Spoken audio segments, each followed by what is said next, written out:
So dah masuk gate 79. Kita akan ke sebelah kiri. Ruang solat ni kat sini, kat sini. Okey. Okey.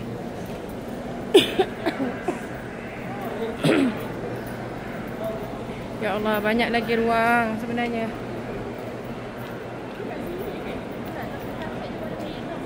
Tapi ramai confused sebab dekat depan tu dia tutup. As if tak ada ruang kat sini. Alhamdulillah. Boleh nampak Kaabah. Okey, okey.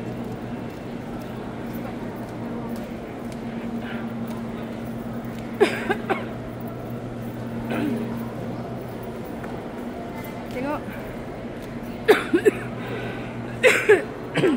YouTuber asyik tempat-tempat. Akhirnya ke gate 73, 72. Tengok tu. Dia tutup. Jalan ni tutup. So tak ada pergi direct.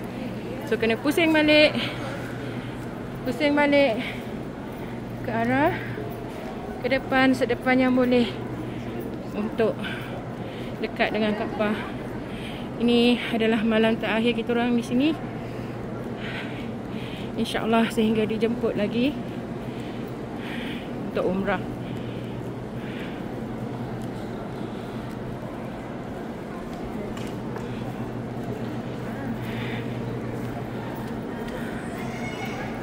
Cari sedekat yang mungkin.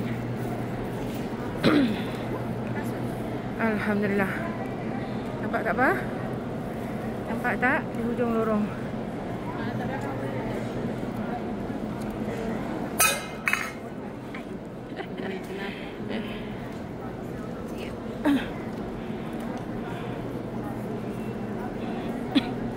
Tengoklah.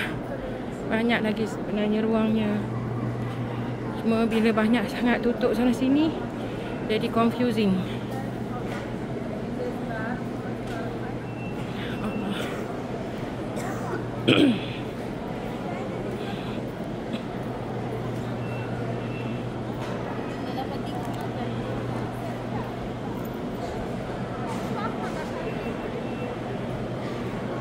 Sedepan yang boleh, tapi nampak sipi saja Kaabah.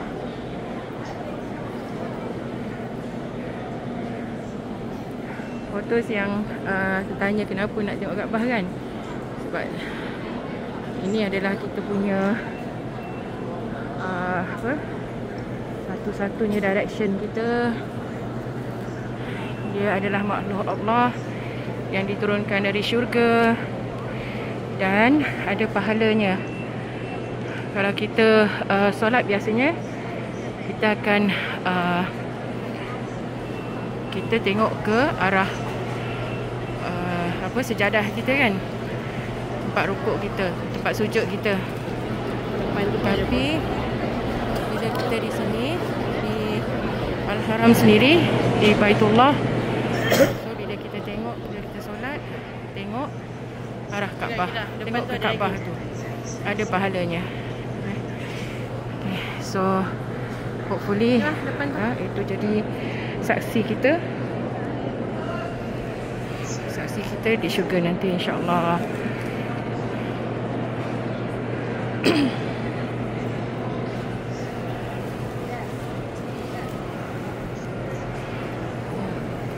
Dia blok, view blok dengan tiang ni.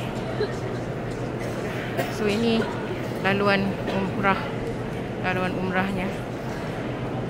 Okay, so insyaAllah kita akan pergi dekat dengan Kaabah esok untuk tawaf wida.